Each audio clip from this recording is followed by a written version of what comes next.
یا رب صل وسلم دائما ابدا على حبيبك خير الخلق كلهم هو الحبيب الذي ترجى شفاعته لكل هول من الأهوال مقتحم فوق النبيين في خلق وفي خلق ولم يدانوه في علم ولا كرم منزه عن شريك في محاسنه فجوهر الحسن فيه غير منقسم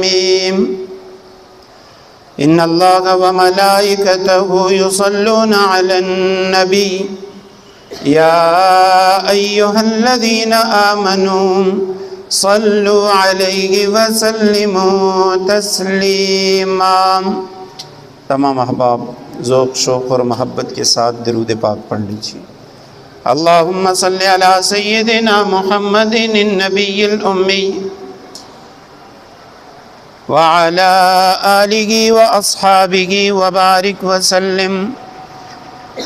اللہم صل علی سیدنا محمد النبی الامی وازواجہ امہات المؤمنین وذریتہ واہل بیتہ کما صلیت علی آل ابراہیم انک حمید مجید۔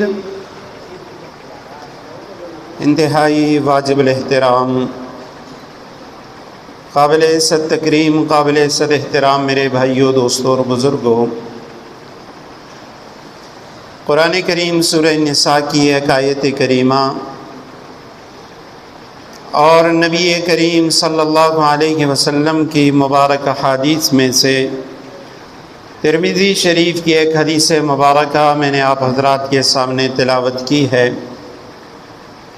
اللہ سبحانہ و تعالی سے دعا ہے مجھے اس آیت کریمہ اور حدیث مبارکہ کے ضمن میں حق اور سچ گفتگو کرنے کی، آپ کو سننے کی اور ہم سب کو اس پہ عمل کرنے کی توفیق عطا فرمائے، آمین ثم آمین۔ یہ سورہ نساء کی پہلی آیت کریمہ ہے۔ یا ایھا الناس اتقوا، اے لوگو ڈرو اپنے رب سے، بچو اپنے رب کی نافرمانی سے۔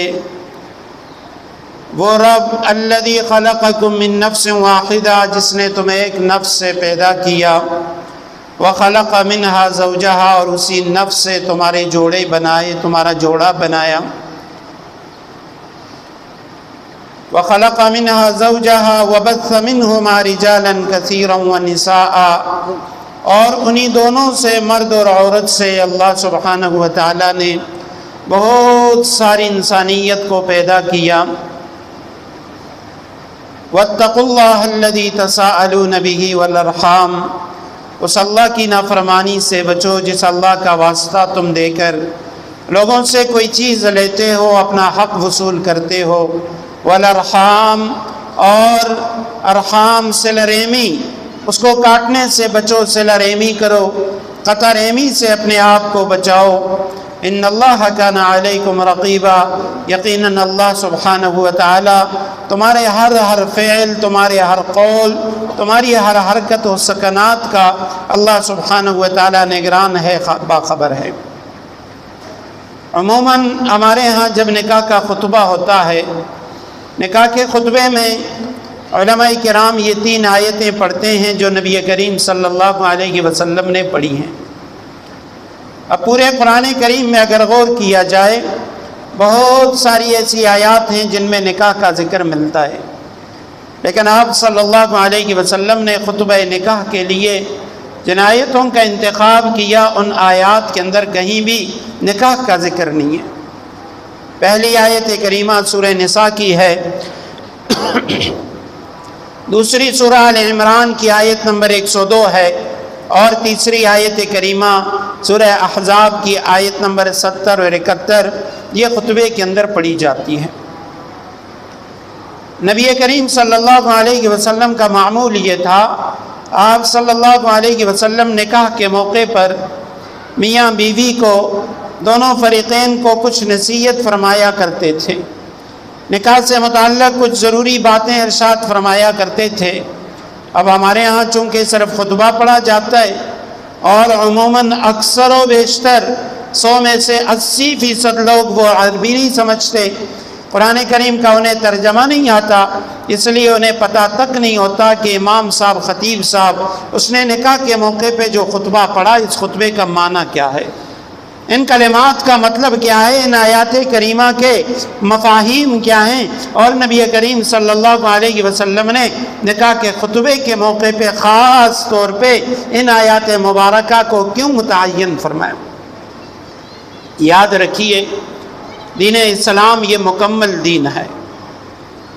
سورہ مائدہ اس کے آغاز میں اللہ سبحانہ وتعالی نے فرمایا الیوم اکملت لکم دینکم واتممت علیکم نعمتی ورضیت لکم الاسلام دینا، آج میں نے تمہارے لیے تمہارے دین کو مکمل کر دیا، واتممت علیکم نعمتی، تمہاری اوپر اپنی تمام نعمتوں کی تکمیل فرماتی، ورضیت لکم الاسلام دینا، اور تمہارے لیے دین اسلام کو بطور دین، بطور مذہب، بطور شریعت کے میں نے پسند کیا۔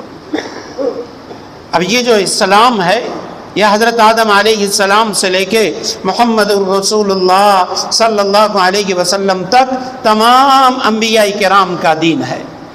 ان الدین عند اللہ الاسلام، اللہ سبحانہ وتعالیٰ کے ہاں مقبول دین وہ صرف اسلام ہے، اسلام کے علاوہ کوئی بھی دین اللہ کے ہاں مقبول نہیں ہے۔ آدم علیہ السلام کا دین اسلام تھا، نوح علیہ السلام کا دین اسلام تھا، حضرت ابراہیم، اسماعیل، حضرت اسحاق، حضرت داؤد و سلیمان، یعنی آدم علیہ السلام سے محمد الرسول اللہ صلی اللہ علیہ وسلم تک تمام انبیاء کرام کا دین وہ دین اسلام تھا۔ البتہ جو آدم علیہ السلام سے جس دین اسلام کا آغاز ہوا اس دین نے آہستہ آہستہ ترقی کی۔ ہمارے یہاں عموماً کوئی شخص وہ اگر کسی بنجر زمین کو آباد کرتا ہے تو سب سے پہلے وہ یہ نہیں کرتا کہ بھئی بنجر زمین ہے لہٰذا اس کے لیے عمدہ قسم کا کھاد اور عمدہ قسم کی بیج وہ میں تیار کر لوں، اس کے لیے مزدور لے آؤں، نہیں، سب سے پہلے وہ بنجر زمین اس کو ہموار کرنے کی کوشش کرتا ہے۔ ہموار کرنے کے بعد دوسرا کام یہ کرتا ہے کہ اگر اس میں کہیں پہ کوئی پتھر ہیں، کوئی اور اس قسم کی چیزیں پڑی ہوئی ہیں کہ جو سبزے کو اگنے نہیں دیں گی تو اس کو چنتے۔ اس کے بعد تیسرا کام کیا ہوتا ہے، اگر جاڑ جنکاڑ ہے اس کو دور کر دیا جاتا ہے، زمین کو نرم کیا جاتا ہے، اس کو پانی لگایا جاتا ہے، اس کے بعد جا کے اس میں بیج لگایا جاتا ہے، پھر بیج اگنے کے بعد یہ سارا پروسیس آخر تک چلتا ہے اور آخر ایک دن آتا ہے کہ اس کا وہ کھیت وہ لہلہاتا ہوا کھیت بن جاتا ہے، اس کی نظریں اسے دیکھ کے وہ تر و تازہ ہو جاتی ہیں، ٹھنڈی ہو جاتی ہیں کہ الحمدللہ میری کھیتی کے اندر فلاں فصل میں نے لگائی تھی، آج وہ فصل اپنے شباب پہ، اپنے جوبن پہ پہنچ چکی ہے۔ تو آدم علیہ السلام سے اس دین کا آغاز ہوا، کرتے کرتے آہستہ آہستہ یہ تدریجی مراحل سے دین گزرتا رہا یہاں تک کہ محمد الرسول اللہ صلی اللہ علیہ وسلم تشریف لائے تو آپ صلی اللہ علیہ وسلم کی آمد کے ساتھ اللہ تعالیٰ نے دین کو کامل اور مکمل کر دیا۔ کیا وجہ ہے کہ گزشتہ ایک نبی کے بعد دوسرے نبی آتے ہیں، پہلے نبی کا دین منسوخ، اس کے بعد ایک اور نبی آئے اس کا دین منسوخ، لیکن جب محمد الرسول اللہ صلی اللہ علیہ وسلم کی باری آئی تو اللہ سبحانہ وتعالیٰ نے قرآن کریم کی 100 آیتیں اور نبی کریم صلی اللہ علیہ وسلم کے 210 فرامین ہمیں بتا دیے کہ نبی کریم کے بعد کسی اور نبی نے نہیں آنا۔ اب انبیاء کا سلسلہ ختم ہو چکا، اے اللہ کیوں ختم ہوا، نبیوں کی ضرورت کیوں نہیں؟ فرمایا اس لیے کہ آدم علیہ السلام سے جس دین کا آغاز ہوا تھا آج وہ اپنی تکمیل پہ پہنچ چکا ہے، نقطہ عروج پہ پہنچ چکا ہے، لہٰذا اب نہ مزید کسی دین کی ضرورت ہے، نہ اس دین کے اندر کسی قسم کی ترمیم اور زیادتی کی ضرورت ہے۔ اس لیے میں نے محمد الرسول اللہ کو آخری نبی بنا کے اب نبوت کے سلسلے کو ختم فرما دیا۔ ماقبل کی شریعتوں میں بہت سارے ایسے کام ہوتے تھے، چونکہ تدریجی مراحل تھے۔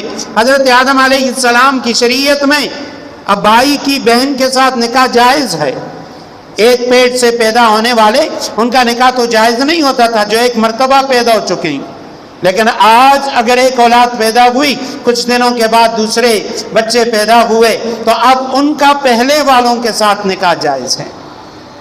بعد کی شریعتوں میں دو بہنوں کے ساتھ نکاح جائز تھا۔ حضرت یعقوب علیہ السلام نے دو بہنوں سے نکاح کیا، اور نبی کریم صلی اللہ علیہ وسلم کی شریعت میں اللہ سبحانہ و تعالیٰ نے دو بہنوں سے بھی نکاح کو حرام قرار دیا۔ اب یہ دین کامل اور مکمل ہو چکا ہے۔ حضرت عیسیٰ علیہ السلام کی دین میں رہبانیت ایک بڑی اہم چیز سمجھی جاتی تھی۔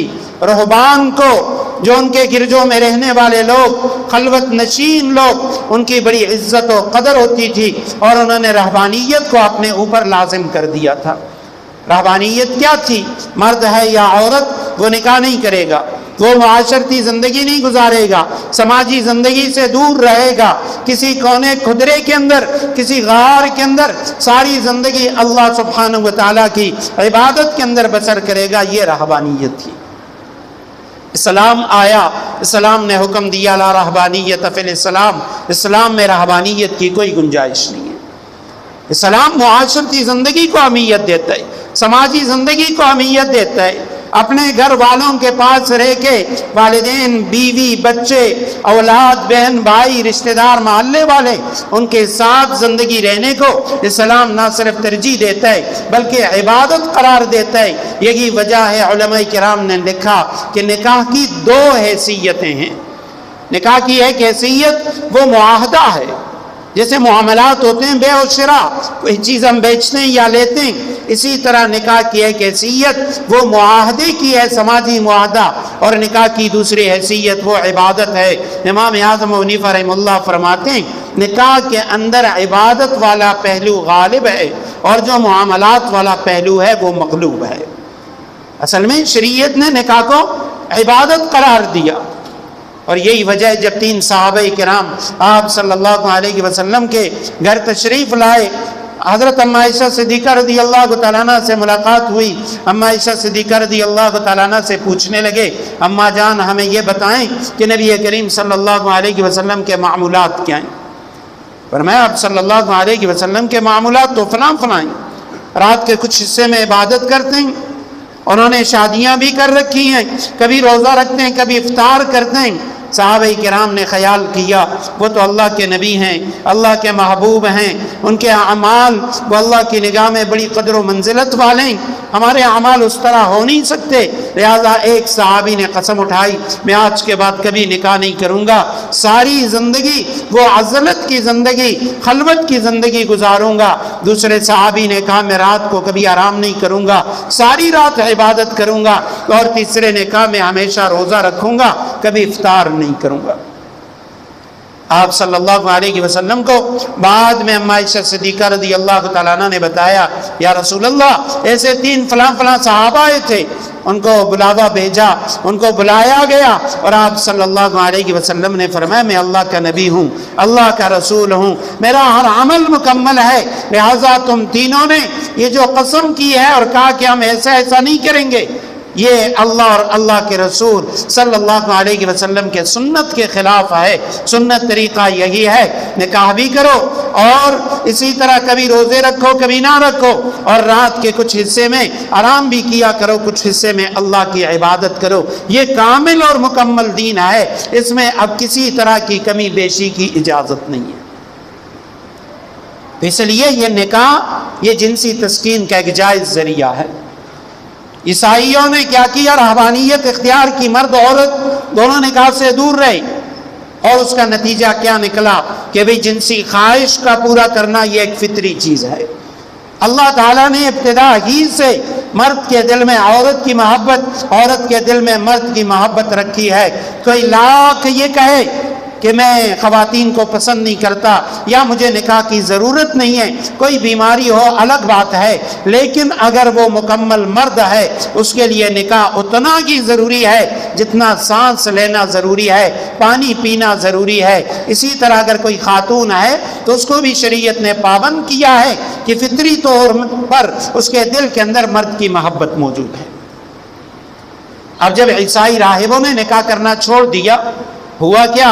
عیسائی راہب اور راہبائیں وہ گرجوں میں رہتی تھیں، بعد میں پتہ چل جاتا کہ بھی اتنے راہب اتنی راہبائیں ان کے آپس میں جنسی تعلقات ہو چکے ہیں، ایک دوسرے کے ساتھ یہ فزیکل تعلق یہ قائم کر چکے ہیں۔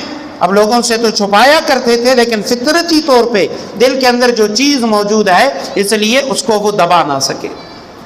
اب شریعت نے یہ حکم نہیں دیا کہ آپ نکاح نہ کریں، نہیں، شریعت نے جائز طریقہ بتا دیا۔ فطری چیز ہے، آپ اگر جائز طریقہ اختیار نہیں کریں گے آپ ناجائز کریں گے، لیکن کریں گے ضرور۔ اس لیے شریعت نے اسلام نے ہمیں نکاح کو جنسی لذت اور خواہش پورا کرنے کا ایک جائز طریقہ عطا کر دیا، اور پھر ساتھ ساتھ آپ صلی اللہ علیہ وسلم نے یہ بھی فرما دیا کہ نکاح جائز ہے۔ علماء کرام نے لکھا بعض صورتیں ایسی ہیں ان میں نکاح کرنا فرض ہے، بعض صورتوں میں نکاح کرنا سنت ہے، بعض صورتوں میں نکاح کرنا مکروہ ہے، اور بعض صورتوں کے اندر نکاح کرنا حرام ہے۔ اس شخص کے لیے نکاح کرنا فرض ہے، مرد ہے یا عورت، جس کا غالب گمان یہ ہے کہ اگر میں نکاح نہیں کروں گا تو میں گناہ کے اندر مبتلا ہو جاؤں گا، بدکاری کروں گا، ایسے مرد اور عورت کے لیے نکاح کرنا فرض ہے۔ اگر عام نارمل زندگی گزار رہا ہے کوئی اور اس کے پاس بیوی کے نان نفقے کے اخراجات موجود ہیں، ایسے شخص کے لیے نکاح کرنا سنت ہے۔ اگرچہ اسے اپنے نفس پہ کنٹرول ہے، اسے پتہ ہے کہ میں گناہ کی طرف نہیں جاؤں گا، لیکن وہ بیوی کے نام نفقہ اخراجات وغیرہ وہ پورا کر سکتا ہے تو اس کے لیے نکاح کرنا سنت ہے۔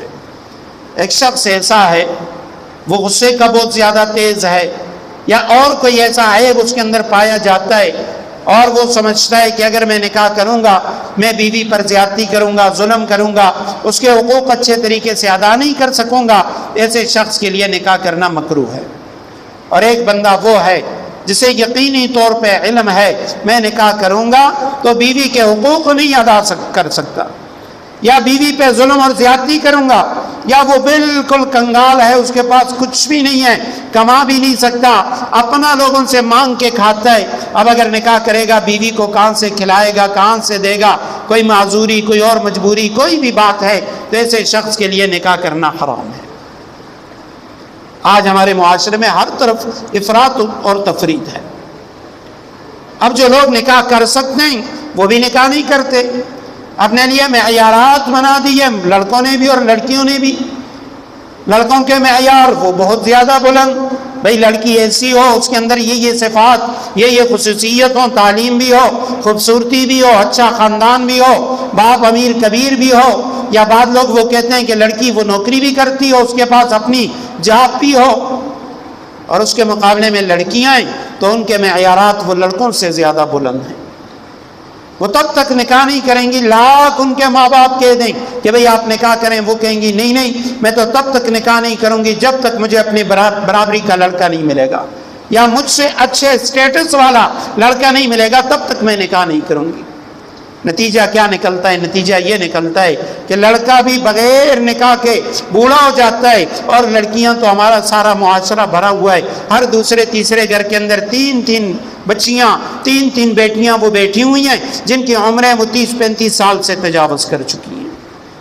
وجہ کیا ہے کہ ان لڑکیوں کو بھی تلاش ہے کہ بھئی ہمیں اس قسم کا لڑکا ملے گا، اور والدین بھی بعض اوقات اسی نیت سے نکاح نہیں کرتے، نہیں ابھی برابری کا کوئی رشتہ نہیں ملا۔ آئے نبی کریم صلی اللہ علیہ وسلم سے پوچھتے ہیں کہ آیا نبی کریم صلی اللہ علیہ وسلم نے نکاح کے لیے کیا معیار مقرر کیا؟ آپ صلی اللہ علیہ وسلم نے نکاح کے بارے میں کیا حکم دیا؟ کن لوگوں سے اپنی بچیوں کا نکاح کرو؟ آپ صلی اللہ علیہ وسلم نے فرمایا جب بھی تمہیں کسی اپنی بے نکاح بچی کے لیے، بہن ہے یا بیٹی ہے، اس کے لیے ایسا مرد مل جائے جو مرد اس کے اخلاق اچھے ہوں اور اس کا دین اچھا ہو، فزوجو، فرمایا اپنی بچی یا بہن کا اس کے ساتھ نکاح کر دو۔ دین دیکھو، اخلاق دیکھو، اگر دینی لحاظ سے وہ بہتر ہے، اچھا ہے، اس کے اخلاق بھی اچھے ہیں، ایسا نہ ہو کہ بھئی وہ صرف دیندار کی کو نام کا، تہجد بھی پڑھتا ہے اور روزے بھی رکھتا ہے، تبلیغ بھی کرتا ہے، ذکر اذکار بھی کرتا ہے، لیکن کل کو اپنی بیوی پہ ہاتھ بھی اٹھائے گا، مارے گا، پٹائی کرے گا، بے جا تشدد کرے گا، نہیں، دین بھی دیکھو، اخلاق بھی دیکھو، اگر دین اور اخلاق کے لحاظ سے بہتر ہے تو اپنی بچی کا نکاح اس سے کر دو۔ یا رسول اللہ، برکت والا نکاح کون سا ہوتا ہے؟ جو نکاح معاشرے کے اندر سب سے زیادہ بابرکت نکاح ہو۔ ہمارے ہاں تو اس نکاح کو بہتر سمجھا جاتا ہے کہ لڑکی خوب زیادہ جہیز لے کے آ جائے۔ ایک ایک چیز ہمارے معاشرے سے وہ اسلام والی نکل چکی ہے۔ اگر جہیز کے خلاف بات کی جائے، جہیز کی نحوست کو بیان کیا جائے، کوئی بھی لڑکا اس کے لیے تیار نہیں ہوتا، وہ کہتے ہیں نہیں نہیں یہ جہیز ہونا چاہیے کیونکہ لڑکی لے کے آ رہی ہے۔ اور اگر بڑے بڑے مہروں کے خلاف بات کی جائے کہ بھئی بڑے بڑے مہر نہ رکھو، یہ 5 کنال 10 کنال اور 10 تولے سونا اور 5-6 تولے سونا اور اسی طرح لاکھوں روپے مہر میں نہ رکھو، لڑکیاں اور ان کے والدین وہ ناراض ہوتے ہیں، نہیں جی میں اپنی بیٹی ویسے ہی دے دوں۔ اور یہی وجہ ہے کہ آج لڑکے والے پریشان ہیں، نکاح کریں گے بھئی لڑکی والے گھر مانگیں گے، وہ اتنا مہر مانگیں گے، سونا مانگیں گے، انہیں زمین دینی پڑے گی، لڑکی والے وہ پریشان ہیں کہ بھئی اگر لڑکی کا رشتہ کریں گے تو جہیز بنانا پڑے گا، لاکھوں روپے کا جہیز جب تک تیار نہیں ہوگا تو بیٹی کو رخصت کیسے کریں گے؟ نبی کریم رؤوف الرحیم صلی اللہ علیہ وسلم نے فرمایا اعظم النکاح برکتاً، برکت کے لحاظ سے سب سے بہترین نکاح، سب سے زیادہ بابرکت نکاح وہ ہے جس میں اخراجات سب سے زیادہ کم ہوں، نہ اس میں جہیز کا خرچہ ہے، نہ اس میں مہر کا زیادہ خرچہ ہے، اور نہ دیگر اخراجات ہوں، ایسا نکاح یہ سب سے زیادہ بابرکت نکاح ہے۔ تو لازمی بات سامنے آ گئی، جس نکاح میں اخراجات جتنے زیادہ ہوں گے، جتنی زیادہ فضول خرچی ہوگی، جتنے زیادہ گناہ ہوں گے، اتنا ہی وہ نکاح بے برکت ہوگا۔ ایک نہیں سینکڑوں واقعات ہر دوسرے تیسرے دن کسی نہ کسی لڑکے کا، کسی لڑکی کا، کسی ماں کا، کسی باپ کا ان کا فون آتا ہے کہ جی فلاں لڑکے کو ہم نے رشتہ دیا تھا اور یہ واقعات ہو گیا، ابھی صرف نکاح ہی ہوا، لڑکے نے طلاق دے دی، ابھی صرف نکاح ہوا ہے، لڑکی طلاق مانگ رہی ہے، وہ کہہ رہی ہے نہیں میں وہاں جانا نہیں چاہتی، شادی کرنا نہیں چاہتی، یا شادی ہو گئی بڑے دھوم دھام سے، خسرے بھی نچوا دیے اور آتش بازی بھی جتنی ہو سکتی تھی ہم نے کر لی، ہر قسم کے جتنے بھی گناہ تھے وہ سارے کر لیے۔ اب نکاح ہوا اور کچھ دنوں کے بعد، مہینہ نہیں گزرا، لڑکی باپ کے ہاں چلی گئی۔ اب لڑکے والے وہ منتیں کر رہے ہیں علماء کی، بڑوں کی کہ آئیں جی ہمارے ساتھ چلے جائیں، لڑکی ناراض ہو چکی ہے، وہ آنا نہیں چاہتی۔ بھئی وجہ کیا ہے؟ وجہ یہی ہے کہ نکاح کو آپ نے اتنا بے برکت بنا دیا، اس میں اللہ کی اتنی نافرمانیاں کر لی کہ اللہ سبحانہ و تعالیٰ نے نکاح کی برکت کو اٹھا دیا۔ جیسا کہ میں نے عرض کیا، تمام فقہا، تمام علماء نے لکھا کہ نکاح اگرچہ اس میں 2 حیثیتیں ہیں اس کی، ایک معاملات کی اور ایک عبادت کی، لیکن عبادت والا پہلو غالب ہے۔ جب عبادت والا پہلو غالب ہو، خدا نخواستہ میں ایک آسان سی مثال عرض کر دوں، ایک شخص ہے وہ نماز پڑھ رہا ہے اور نماز پڑھنے کے دوران وہ قریب میں ایک ڈیک لگا کے گانا لگا لے، نماز بھی پڑھ رہا ہے، ساتھ گانے بھی سن رہا ہے، عبادت بھی کر رہا ہے اور ساتھ ساتھ اس عبادت کی توہین بھی کر رہا ہے، تو نہ صرف یہ کہ اس کی عبادت قبول نہیں ہوگی، بلکہ اللہ سبحانہ و تعالیٰ اس سے اس عبادت کی توفیق کو چھین لیں گے کہ میرے بندے میں نے تمہیں عبادت کی توفیق عطا فرمائی تھی اور تو نے میری اس عبادت کی توہین کر دی ہے۔ آج کل کتنے سے والدین ہیں کہ جو اپنے بیٹوں اور بچیوں کے لیے رشتوں کی وجہ سے پریشان ہیں، ایک نہیں کئی تو میں جانتا ہوں، دن رات صبح ہوتی ہے ماں وہ تیار ہو کے بیٹی کو لے کے یا کسی اور کو لے کے نکل جاتی ہے، بھئی کہاں جا رہے ہیں؟ بیٹے کے لیے رشتہ ڈھونڈ رہی ہیں، رشتہ نہیں مل رہا، کوئی دے نہیں رہا۔ کتنی ایسی بچیوں کی مائیں وہ فون کرتی ہیں، پوچھتی ہیں ہمیں کوئی وظیفہ بتائیں، ہمارے گھر میں کوئی رشتہ آ جائے، یہ بچیاں بیٹھی ہوئی ہیں۔ وجہ کیا ہے؟ وجہ ہماری ناجائز ڈیمانڈیں، لڑکی والوں کی بھی ڈیمانڈ نہیں، لڑکے والوں کی بھی ڈیمانڈ نہیں، اور معیارات اتنے بلند کر لیے گویا ہم اپنے آپ کو فرشتے سمجھتے ہیں، اور خیال یہ ہے کہ نکاح بھی کسی فرشتے سے ہونا چاہیے۔ عام معاشرے میں اپنے رشتہ داری میں کسی لڑکی یا لڑکے سے نکاح نہیں ہونا چاہیے۔ نبی کریم صلی اللہ علیہ وسلم کے دور میں کبھی دیکھیں، مطالعہ کریں کہ اس دور میں نکاح کیسے ہوتے تھے، آپ صلی اللہ علیہ وسلم کے دور میں شادیاں کیسے ہوتی تھیں۔ حضرت جابر ابن عبداللہ ابن حرام رضی اللہ تعالی عنہ بڑے مشہور صحابی ہیں اور نبی کریم صلی اللہ علیہ وسلم کو بڑے محبوب تھے۔ والد صاحب کا غزوہ احد میں انتقال ہوا، اللہ کی قدرت، حضرت حرام عبداللہ ابن حرام رضی اللہ تعالی عنہ، ان کی 9 بیٹیاں تھیں اور صرف ایک بیٹا، 9 بیٹیاں۔ بعض علماء نے لکھا کہ 3 بیٹیوں کی شادی ہوئی تھی، 6 بیٹیوں کی ابھی شادی بھی نہیں ہوئی، اور حضرت عبداللہ ابن حرام رضی اللہ تعالیٰ عنہ غزوہ احد میں شہید ہو گئے۔ آپ صلی اللہ علیہ وسلم نے دیکھا حضرت جابر بہت زیادہ رو رہے تھے، بہت زیادہ پریشان تھے۔ آپ صلی اللہ علیہ وسلم نے حوصلہ دیا، تسلی دی، جابر یہ اور بھی بہت سارے میرے صحابہ شہید ہوئے ہیں، میرے چچا حضرت حمزہ اس کے بدن کے ٹکڑے ٹکڑے کیے جا چکے ہیں۔ حضرت جابر نے کہا یا رسول اللہ، باپ کا دکھ، ان کے جانے کا دکھ وہ اپنی جگہ پہ ہے کہ باپ شہید ہو چکا ہے، لیکن یا رسول اللہ اتنی بھاری ذمہ داریاں وہ مجھ پہ عائد ہو چکی ہیں کہ وہ ذمہ داریاں میں اتار نہیں سکتا، ان کو میں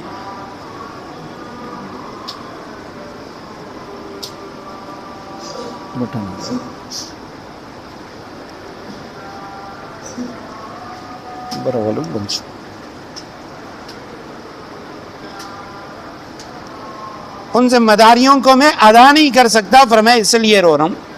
آپ صلی اللہ علیہ وسلم نے فرمایا جابر کیا ہوا، کون سی ایسی ذمہ داریاں ہیں؟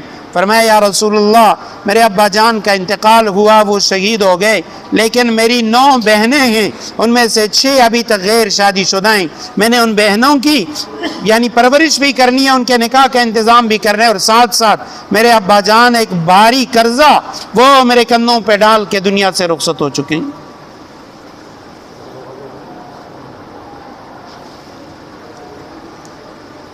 تو آپ صلی اللہ علیہ وسلم نے انہیں تسلی دی، فرمایا جابر اللہ سبحانہ و تعالی خیر کرے گا، اور پھر آپ صلی اللہ علیہ وسلم حضرت جابر سے خصوصی لگاؤ اور تعلق رکھتے تھے۔ غزوہ بنو مصطلق، جس کو غزوہ مریسیہ بھی کہتے ہیں، اس میں ہوا یہ کہ جب آپ صلی اللہ علیہ وسلم وہاں سے واپس ہوئے تو واپسی پہ حضرت جابر رضی اللہ تعالیٰ عنہ کا اونٹ وہ سب سے آخر میں تھا۔ آپ صلی اللہ علیہ وسلم نے دیکھا سارے صحابہ آگے، جابر سب سے پیچھے۔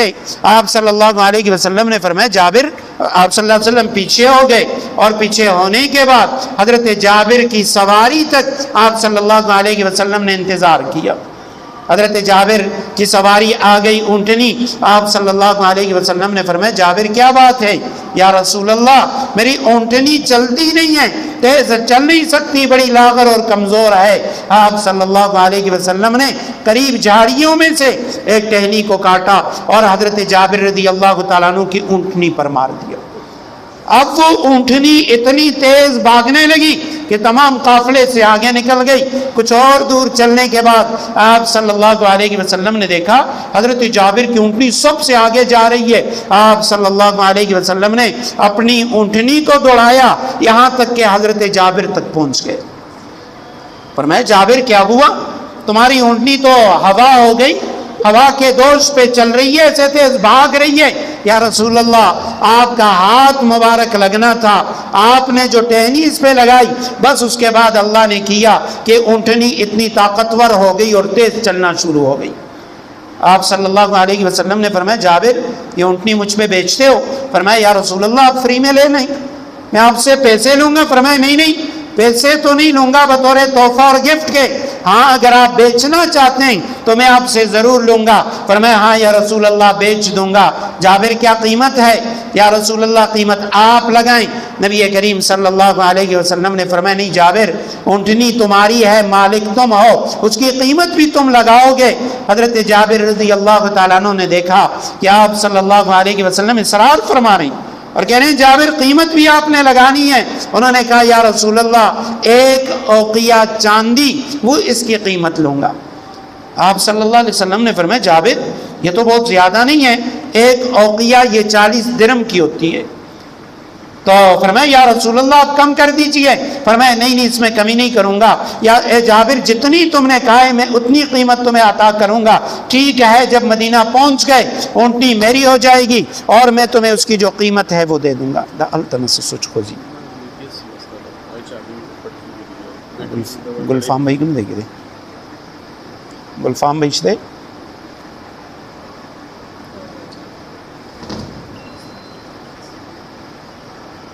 یو پی ایس ہو گیا اگر بندی کی بند کرے بجلی خوشتے ہے اسے یو پی ایس مسئلہ کی۔ تو آپ صلی اللہ علیہ وسلم نے حضرت جابر رضی اللہ تعالیٰ عنہ سے فرمایا یہ قیمت زیادہ ہے یا رسول اللہ آپ کم کر لیجئے، فرمایا نہیں یا رسول، آپ صلی اللہ علیہ وسلم نے فرمایا نہیں جابر میں کم نہیں کروں گا، ہاں تو میں اتنی قیمت دوں گا۔ حضرت جابر فوراً سواری سے اتر گئے۔ آپ صلی اللہ علیہ وسلم نے فرمایا جابر کیوں اترے یا رسول اللہ سواری تو اب آپ کی ہو گئی، فرمایا نہیں جب مدینہ پہنچیں گے مدینہ میں پھر آپ نے مجھے سواری دے دینی ہے اور میں نے آپ کو اس کی جو قیمت ہے وہ دے دینی ہے۔ فرماتے ہیں مدینہ پہنچے، اب درمیان میں تھوڑی سی جو بات ہوئی وہ میں بعد میں عرض کروں گا۔ جب حضرت جابر مدینہ آئے کہتے ہیں میں سواری لے کے چلا گیا، آپ صلی اللہ علیہ وسلم نے مجھے اس کی قیمت دے دی، میں نے سواری آپ صلی اللہ علیہ وسلم کے ہاتھ میں دی، آپ صلی اللہ علیہ وسلم نے فرمایا جابر یہ سواری بھی تمہاری ہو گئی، اس کی قیمت بھی تمہاری ہو گئی۔ اصل میں آپ صلی اللہ علیہ وسلم انہیں نوازنا چاہتے تھے، کچھ عطا کرنا چاہتے تھے، لیکن بجائے اس کے کہ آپ صلی اللہ علیہ وسلم یوں ہی دے دیتے، فرمایا کہ چلیں اونٹنی میری ہو جائے گی، اور پھر آپ صلی اللہ علیہ وسلم نے اسے قیمت دے کے وہ اونٹنی بھی اس کے حوالے کر دی۔ حضرت جابر فرماتے ہیں درمیان میں جب میری اونٹنی تیز چل رہی تھی سفر میں، جہاں آپ صلی اللہ علیہ وسلم نے میرے ساتھ اونٹنی کا سودا طے کیا، وہیں پہ مجھے فرمایا جابر کیا تم نے شادی کی ہے یا رسول اللہ؟ ہاں میں نے شادی کر لی۔ کس سے کی ہے؟ زوجت بکرن ام سیبہ، کسی باکرہ کواری لڑکی سے شادی کی ہے یا آپ نے شادی شدہ جو طلاق یافتہ یا جس کے خاتون شوہر فوت ہو چکے ہیں اس سے نکاح کیا؟ یا رسول اللہ میں نے شادی شدہ خاتون تھی طلاق یافتہ ان سے نکاح کیا۔ آپ صلی اللہ علیہ وسلم نے فرمایا کہ تم نے کواری سے نکاح کیوں نہ کیا؟ وہ تمہارے ساتھ کھیلتی تم اس کے ساتھ کھیلتے، کہ وہ غیر سنجیدہ ہوتی ہے۔ تو حضرت جابر رضی اللہ تعالیٰ عنہ نے فرمایا یا رسول اللہ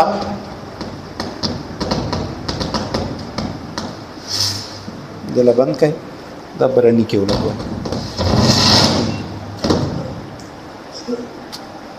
برنے کم جمعہ تو لبڑی کی دگا نہ دے اگئی کیوں لگو۔ تو آپ صلی اللہ علیہ وسلم نے فرمایا کہ جابر تو نے شادی شدہ عورت سے نکاح کیوں کیا؟ یا رسول اللہ میں نے اس لیے کیا تاکہ وہ میری بیوی ہوگی اور میری جو بہنیں چھ جو گھر میں ان کے لیے وہ ماں ہوگی۔ آپ صلی اللہ علیہ وسلم نے فرمایا جابر آپ نے بہت اچھا کیا۔ اب یہ واقعہ عرض کرنے کے بعد اصل جو بات میں عرض کرنا چاہتا ہوں وہ یہ ہے کہ آپ صلی اللہ علیہ وسلم کی حضرت جابر سے اتنی محبت ہونے کے باوجود، آپ صلی اللہ علیہ وسلم کا اتنا تعاون اتنی دل لگی ہونے کے باوجود، آپ صلی اللہ علیہ وسلم کے اس جانثار صحابی حضرت جابر اس نے نکاح کیا لیکن نبی کریم صلی اللہ علیہ وسلم کو بلایا نہیں ہے، اور آپ صلی اللہ علیہ وسلم نے گلہ بھی نہیں کیا کہ جابر آپ نے مجھے بلایا نہیں، آپ نے مجھے شادی میں کہا تک نہیں، دعوت تک نہیں دی۔ یہ صحابہ کرام کی شادیاں ہوتی ہیں جو ایسے سادگی سے ہوتی تھی۔ حضرت تھانوی رحمہ اللہ نے فرمایا کہ شادی کرو، یہ شادی شین کے جو 3 نقطے ہیں اس کے بغیر جماعت والا لگی کنا برانے چکم دے اڑی کے اگر بھی نہ لگی بس ٹھیک شکریہ برانے ہم بندے۔ حضرت عبد الرحمن ابن عوف رضی اللہ تعالی عنہ ان کے بارے میں آتا ہے کہ مدینہ منورہ آنے کے بعد انہوں نے بھی نکاح کر لیا، اور آپ صلی اللہ علیہ وسلم نے حضرت عبد الرحمن ابن عوف رضی اللہ تعالیٰ عنہ کے بدن پہ ایک دن جب زرد رنگ دیکھا، کپڑوں پہ لگا ہوا جو خوشبو انہوں نے لگائی تھی، تو آپ صلی اللہ علیہ وسلم نے پوچھا عبد الرحمن یہ کیا ہے؟ یا رسول اللہ میں نے نکاح کر لیا، میں نے شادی کر لی۔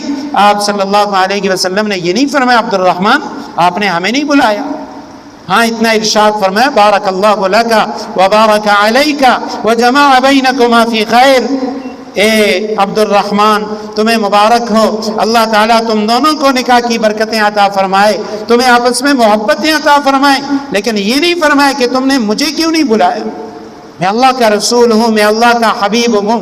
اور یہی وجہ ہے کہ جب ہم نے صحابہ کرام کے یہ طور طریقے، نبی کریم صلی اللہ علیہ وسلم کی تعلیمات کو چھوڑ دیا، آج ہمارے معاشرے کے اندر نکاح مشکل ہو گیا۔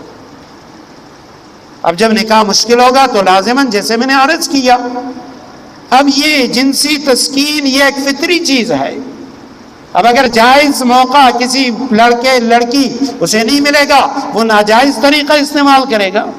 اور حدیث میں ہے کہ جب تک کوئی نوجوان لڑکا یا لڑکی جو بے نکاح کے ہے وہ گناہ کرتا ہے، اس کی ساری سزا اس کے والدین کو دی جائے گی۔ اس کی گناہ کی نحوست وہ والدین پہ پڑتی ہے کہ والدین کی ذمہ داری ہے کہ اپنے بچوں کا نکاح کروائیں، بالغ بچہ یا بچی تو اس کا نکاح کریں جب وہ نکاح کی عمر کو پہنچ چکے۔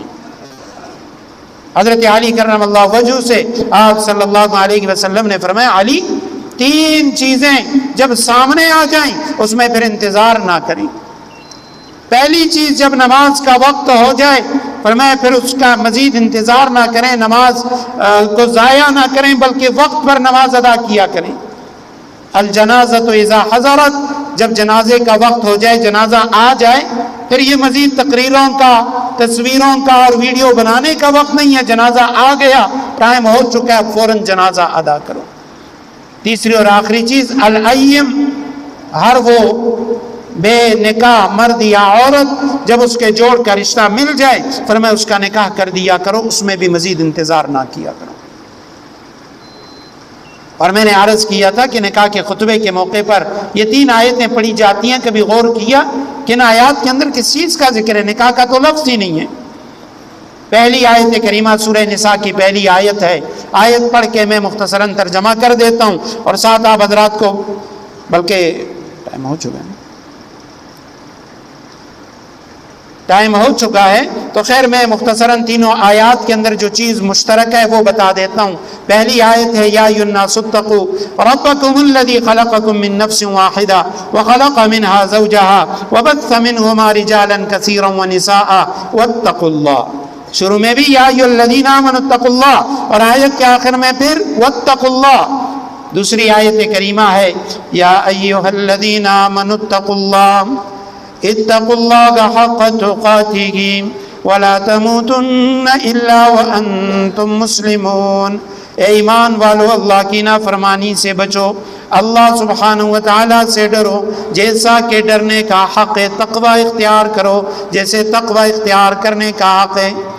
تیسری آیت کریمہ سورہ احزاب آیت نمبر 70 اور 71 ہے، یا ایھا الذین آمنوا اتقوا اللہ وقولوا قولا سدیدا یصلح لکم اعمالکم ویغفر لکم ذنوبکم ومن یطع اللہ ورسولہ فقد فاز فوزا عظیما۔ اے ایمان والو، اللہ کی نافرمانی سے بچو، وقولوا قولا سدیدا اور سیدھی سیدھی بات کہو۔ اب یہ جو تینوں آیات ہیں، تینوں آیات میں تقوی کا حکم ہے۔ دلہا تو پہلے نکاح کی مجلس میں موجود ہی نہیں ہوتا، اسے ہم لاتے ہی نہیں ہیں، نکاح ہو رہا ہے اور کہتے ہیں نہیں جی وہ بڑا شرمیلا ہے، اسے شرم آتی ہے اس لیے وہ نکاح کی مجلس میں آیا نہیں ہے۔ حالانکہ ہونا یہ چاہیے کہ دلہا وہاں موجود ہو۔ اگر مسجد کے علاوہ کسی اور جگہ پہ نکاح ہو رہا ہے تو دلہن بھی پردے کے پیچھے موجود ہونی چاہیے، اس کے ساتھ بھی کچھ خواتین ہونی چاہیے تاکہ اسے بھی پتا ہو کہ بھئی یہ جو نکاح ہو رہا ہے یہ نکاح ہے کیا۔ اب اس خطبے میں نبی کریم صلی اللہ علیہ وسلم نے بار بار ارشاد فرمایا اتقوا اللہ، یہ تقوی والی آیات کا انتخاب کیا کہ میاں بیوی کا یہ جو رشتہ ہے یہ تقوی کے سوا اور کسی چیز پہ نہیں چل سکتا۔ لاکھ ہر قسم کے حقوق، جی ہر قسم کے حقوق جو اوپر سے ہوتے ہیں کہ بھئی آپ عدالت چلے جائیں، آپ تھانہ تحصیل چلے جائیں، آپ ان کے اوپر 2 لوگوں کو نگران مقرر کر دیں کہ بھئی یہ لڑکا بھی حقوق ادا کرے گا، لڑکی بھی کرے گا، کبھی بھی نہیں کر سکتے جب تک یہ نہیں ہوگا کہ بھئی ان دونوں کے دلوں کے اندر تقوی نہیں ہوگا۔ بعض اوقات والدین کیا کرتے ہیں، زور زبردستی کا نکاح کروا دیتے ہیں، کہتے ہیں نہیں جی ہم نے یہ پابندیاں لگوا دی ہیں، اور ہم نے نکاح فارم کے اندر لکھ دیا ہے کہ لڑکا وہ مہر کے ساتھ یہ بھی کرے گا، یہ بھی کرے گا، یہ بھی کرے گا، دل کے اندر تقوی نہیں ہے، وہ لڑکا اس لڑکی کے ساتھ صحیح طریقے سے گفتگو ہی نہیں کرے گا، خندہ پیشانی سے ملے گا ہی نہیں۔ اسی طرح اگر لڑکی ہے وہ لڑکے سے صحیح طور پہ بات چیت نہ کرے تو نکاح کا رشتہ وہ تو باقی نہیں رہ سکتا۔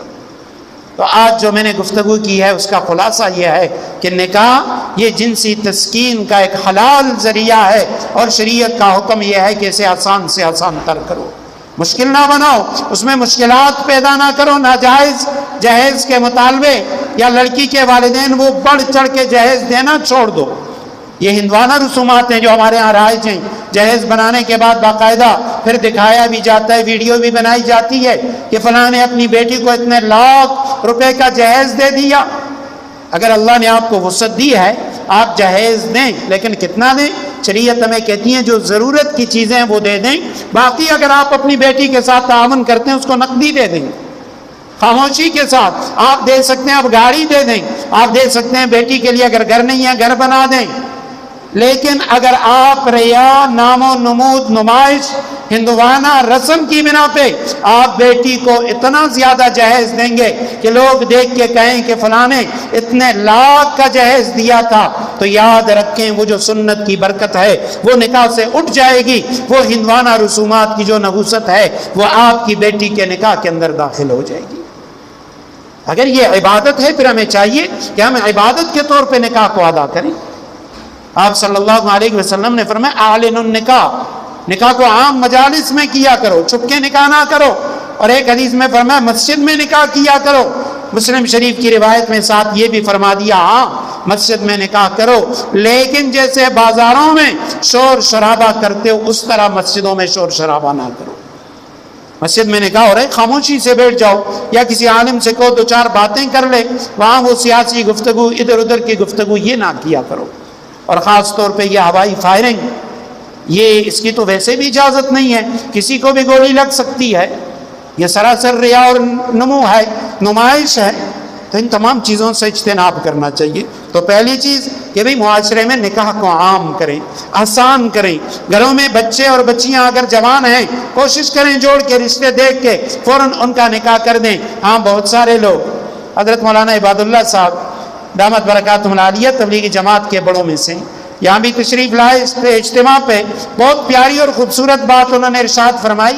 فرماتے ہیں کہ والدین سے جب بھی کہا جاتا ہے بھئی تمہارا بیٹا بالغ ہے، سمجھدار ہے، اس کا نکاح کرا دو، تو کہتے ہیں کہ جب بیٹا سیٹ ہوگا پھر اس کا نکاح کریں گے۔ ابھی یہ سیٹ نہیں ہوا، اپنے پاؤں پہ کھڑا نہیں ہے، تو کہہ رہے ہیں ہر شخص وہ یہی، اب جس کو تھوڑا سا مال بھی مل جائے وہ کہہ رہے نہیں ابھی میں سیٹ نہیں ہوں، نوکری مل گئی، کہتے ہیں نہیں جن لوگوں کی 10 20 سال سروس ہو چکی ہے، کچھ بچت کر رہے ہیں وہ سیٹ ہیں، میں ابھی سیٹ نہیں ہوں۔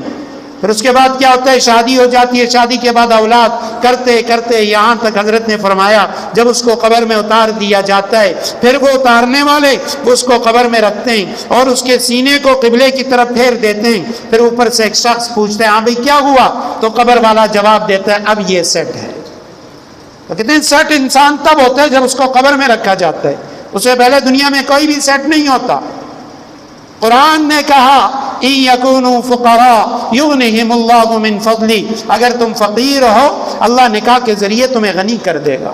بہت ساری مثالیں ہیں، لوگ کہتے ہیں فلانی من کور والا ڈیرا خراغلا، اس کی بیوی اس پہ بہت اچھی آ گئی، نکاح سے پہلے بیچارے کا کچھ بھی نہیں تھا، نکاح ہو گیا، نوکری ہو گئی، نکاح ہو گیا، کاروبار میں ترقی ہو گئی، نکاح کر لیا، اس کے بعد فلاں۔ اگر آپ سنت کی غرض سے بچوں اور بچیوں کا نکاح کریں گے تو انشاءاللہ اگر کوئی نوجوان فقیر ہے، بے روزگار ہے، اللہ سبحانہ و تعالیٰ اسے حلال روزگار بھی عطا فرمائیں گے۔